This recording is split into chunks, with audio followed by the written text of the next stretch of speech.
voilà la famille, voilà, et surtout bienvenue sur notre chaîne Kisongi officiel. Place peza topetaka makambo, place vraiment toyaka pona kotonga. Awa ezalaka kotonga nde kotonga kande na lobaka biso moyen tobeta ba masolo na kombo na biso ezate tobetaka masolo mingi na bakombo kaka ya batu. Yango tobengaka chaîne na biso Kisongi officiel. Donc eza nango chaîne oyo esalaka Kisongi moko eza public.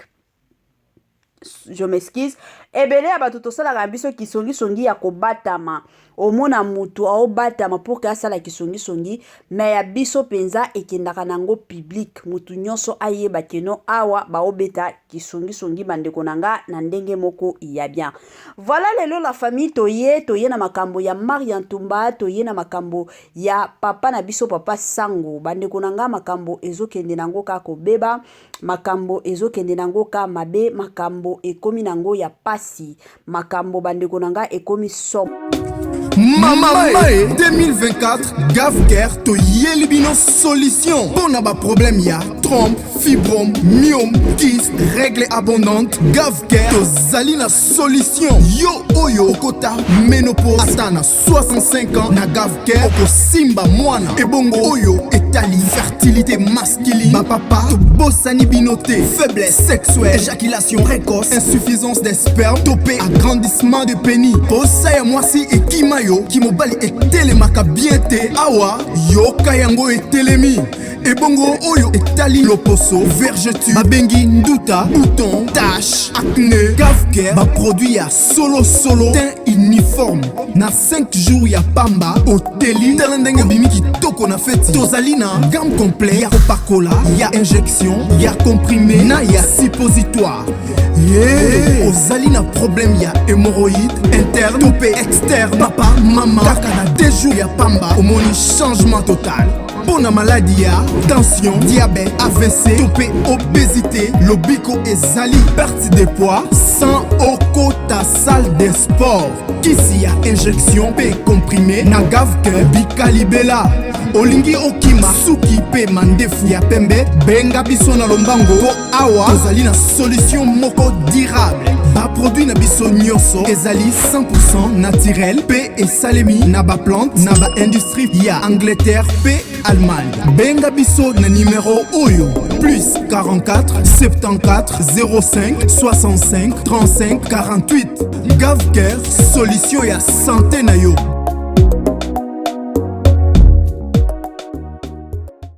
Moi sensibilisation ka ndenge ezalaka na ndenge moko ya bien, na ndenge moko ya kitoko, na ndenge moko ya goût la famille. Gavker ayeli biso ba solution ya kilikili, Gavker ayeli biso ba solution moko ya kafu. Ka ndenge tolobaka na biso na Gavker, bika na yo libela, na Gavker okosimba na yo mwana, na Gavker place bandeko nanga makambo ya bien ezali. Yo mutu ozobela poso, ka ndenge ezalaka poso ko kwanza nde ko kwanza poso baby yo, en tout cas benga Gavker. Pona bandeko mosusu ka ndenge tolobaka la famille, omona kake no mo munene moko boye ezokotaka yo, mosusu o comprendre te, benga Gavker akoya kosunga yo na ndeko na ndenge moko ya bien. Kote mosusu bandeko nanga surtout ba papa omona keno makambo mosusu koka lisusu ko sala te ndenge obando sala kala et ozala malamu benga Gavker avant que moi si na yo aya kokima yo. Bonjour, bonsoir et surtout bon après-midi, et cela ne dépendra qu'à l'heure à laquelle vous allez nous suivre. Bienvenue surtout sur notre chaîne Kisongi officiel, bienvenue na balandinyo soyakala, bienvenue na ba onyo soyasika, bienvenue bandeko nanga kande na lubaka, boye malamu na chaîne Nabiso ya Kisongi officiel. La famille so gezamba la liboso okota na chaîne abiso, en tout cas na osenga na yo kobosana te ko s'abonner massivement. Tango zo s'abonaka bongo, cliquez sur ngonga ya notification, to cliquez bongo. Pourquoi? Parce que chaque fois que émission ya sika ya Kisongi officiel et kokota okozala directement la famille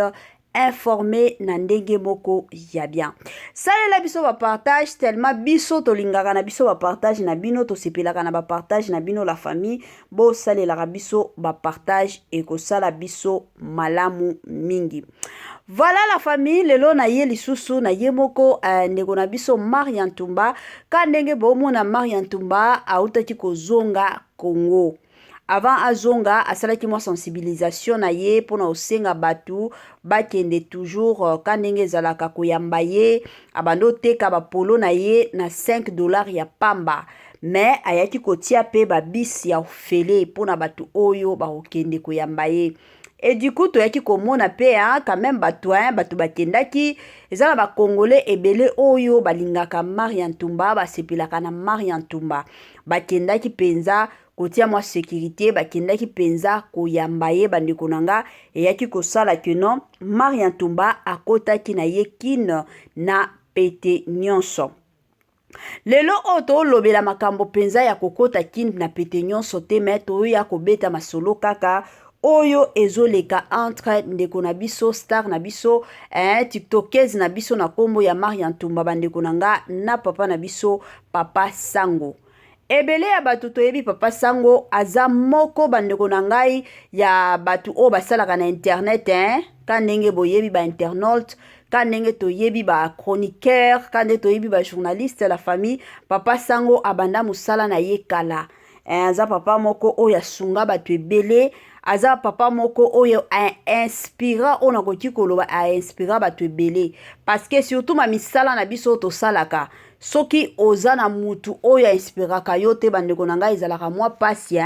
ezalaka penza pasi. Moi je me rappelle au début penza ya ba émission na ngai en tout cas pour la batu oyo bazalaki déjà ba abonné na ebandeli ya émission na ngati na kilelo oyo la famille bako ya ko témoigner ezalaka penza facilité mais ce que moni mutu azokoba asali 5 ans 10 ans sur les réseaux sociaux bien que ma finge ezalaka ebele omona batu mosusu ba fingi mosusu batu ba olukisa yo bakangisa yo bandeko nanga ezalaka facilité mais ce qui lelo to ya komona Papa Sango ti lelo azalaka toujours en tout cas azalaka papa moko ya obetela maboko aza papa moko kandenge na uti koloba aza ko inspirer ebele ya batu. Lelo o ba chroniqueur ebele bakomi ba chroniqueur balanda penza Papa Sango ndenge asalaka ba émission na ye ndenge akendaka na makambo yango pe bandeko mosusu pe bakomi kokota. Eyo sala pasi bandeko nanga koya komona lelo Marie Ntumba toyebi ke Marie Ntumba pe de son côté aolukaka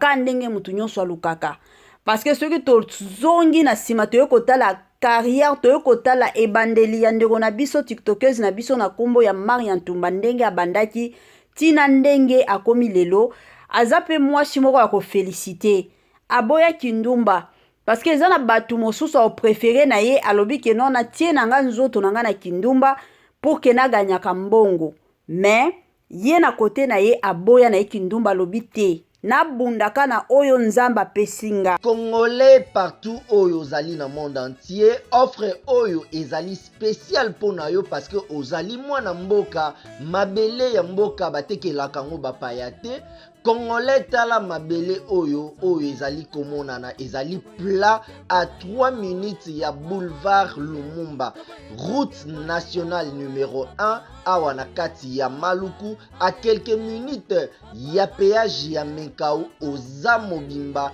na $750 ya pamba ozui 15 mètres sur 20 na yo y compris les documents administratifs na kati. Donc okozwa ba document ya quartier, okozwa ba document ya commune, okozwa tous les documents possibles oyo esengaka mutu azwa pona parcelle na ye. Pe oza na possibilité ya kosomba a crédit soki ozosomba plus. Ah oui, tolobaki te, tolobi bien y compris les documents. Au pesi mongo na yo, oza na droit ya terrain 15 mètres sur 20, ozali na droit ya ba document administratif nyonso tout. Moi sensibilisation la famille na ndenge moko bien na ndenge moko bio ba mapango akoteka yango yo sombelaka bana lupango sombaka pe lupango ya yo moko ekozala malamu mingi ba mapango eza nango na $750 ya pamba oza na mwa bisika kovanda bana na yo baza na mwa bisika ya kovanda ekozala malamu mingi. Bozela teke no ba mapango esila pour que bo bandotu na mama e siko biso ba mapango kozala ndenge nini ozala pasi pe mawa bo profitaka opportunité tango ba mapango ezomonana bino pe de votre côté bozwaka opportunité wana ya kosombaka ba mapango ekozala malamu mingi. Voilà. Kande na bando beta lisolo ya Marie Ntumba ebele ya batu ba mikabi na kindumba baboy na bango kendo luka ba préféré na bango basalaka kindumba bazwaka mwa mbongo mike mais Marie Ntumba en tout cas abunda makasi pour que akoma place oyo akoma lelo kande na lobaka ndenge tobota maka mutu na mutu azalaka na étoile na ye mosusu tongo okolo oyeba te étoile na yo kozala ndenge nini mosusu ozwi prophétie oza mwana muke balobi na yo keno yo kotambola bapeyi na bapeyi yo kozala mutu munene na mboko oyo metongo tali famille na bino otala takutu mutu oyo ayebani azate me na nzela na yo kaka kande toye komona Marie Ntumba na TikTok oyo kaka abandaki neti ba blague tala lelo place oyo nzambe ambemeli ye. Alors toye komona lelo bitumba ya Marie Ntumba na papa na biso sango eosala pasi ya makasi pasi vraiment bandeko nanga pasi ya mukete yango lelo kisongi officiel ayaki kandenge boyebi bien que tosalaka kisongi la famille toyaka pe kozongisa batu na nzela toyaka pe kopesa mwa conseil kandenge zalaka na ndenge moko bien bandeko bosalela partage ya video oyo ekomela ndeko na biso Marie Ntumba ekomela pe papa na biso sango ekozala malamu mingi. Eloko na lingina loba nanu na ebandeli ya makambo nyonso toyebi ke na réseaux sociaux mutu na mutu aza na ndenge oyo ayela réseaux sociaux eza na batu mosusu afongola na chaîne afongola na compte pour que abando salaka barando tango tolobaka barando toyebi ke na barando wana ezalaka mafinga na mafinga batu bakoki koya afingi yo makambo oyo kutu oza nango te mutu akoki koya asali analyse ya vi na yo oyo kutu ayebi ata mutu na makolo te mutu akoki koya akoseli yo makambo pe mokili ndimi elobi ke no makambo mutu wana alobaki eza ya solo. Pourquoi? Parce que eza rando bosala eza pe na batu mosusu bafongola na bango ba chaîne na bango balobi chaîne nanga eza chaîne moko ya évangélisation batu mosusu balobi nga na fongoli nanga chaîne nanga eozala chaîne na mafinga donc mutu na mutu even ndenge toza boye na ba YouTube mutu na mutu aza na ndenge aza na ye moko ndenge nini afongola ba compte na ye afongola ba chaîne na ye na ndenge na ye eza mwa bongo soki lelo toye komona bitumba toye komona rando atre papa na biso sango na Marie Ntumba bandeko nanga eosala pasi ya makasi eloko nanu na lingi na loba ya liboso ezala réseaux sociaux te na ba éducation otozwa netinga personnellement ndenge na zaboye ata soki lelo ka ndenge ezalaka na ekomona peut-être ezaka exemple na opesa président Hans Luzolo aya peut-être osalelanga barando aya kokoloba biloba loba ka ndenge ezalaka nakoki jamais kokota na barando na finga président Hans. Pourquoi? Premièrement na otala âge ngana ye toza na ikara âge aza mutu âge na ngate nakoki kotelema teke na ya kofinga ye jamais mosusu nakotika na ngai ba émission na eka ndenge asali afingi saboli na tiki na nga neti na omona te ngana lobaka toujours mafinga kandenge batu bafinga kabiso na ba commentaire totambolaka nango na elongi te ezalaka bongo. Alors c'est de la même façon avec ndeko na biso Maria kotala âge ya Maria na âge ya papa sango ata soki papa sango akotaki na makambo ya Maria côté ya Maria eloko ifala sala ezaka garder no silence opesi papa na eka respect elingaki ezala bongo parce que soki moto aye kosabola yo moto aye kofinga yo pour la première fois repondraka deux deuxième fois troisième fois quatrième fois ye moko aomonaka keno na olekisa tan akotika yo akokende epai ya bato mosusu nakoki kopesa neti exemple eza na ndeko na biso neti mamu international combien ya bato bayaka kofinga ye combien ya bato omoni mpenza émission moto osalela mamu aye kofinga mais jamais omona mamu aya korépondre ye mais omona mutu wana jour mosusu akoya kofinga mamu lisusu te akoya kofinga ye te pourquoi parce que amoni keno kuna eosimba te mamu aopesanga matière te ezalaka bongo alors na réseaux sociaux ekosa biso te et surtout la plupart ya bato totia na mutu keno ndenge toza boye lelo tolobe okoki kokufa nzambe akotuna yo na mokili wana okenda ye kosala nini o nga nakenda ofingaka bato ekozala bien te mpi na bamakambo mosusu bakotaka yango te makambo ka ndenge toyebi toye komona lelo ndeko na biso Maria Ntumba bakomi kobebana na papa Sango eza makambo kutu oyo ata Maria azalaki te papa Sango azalaki te mutu oyo azalaki na makambo c'était Chacha d'or ye peut-être nde alingaki atlamuka aya kosala makelele na ye mais na kote na ya komprenaki na ye kaka keno naza na temps wana te parce que soki na ye korépondre mokili ekondima ke makambo nganga azoloba eza ya solo mais mutu amayele mutu oyo azalaka na maturité ya makasi avandi na ye kimia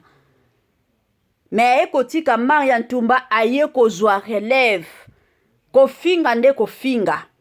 et surtout eloko ndeko na biso aobosana eza ke ndenge aza boye aza fiancé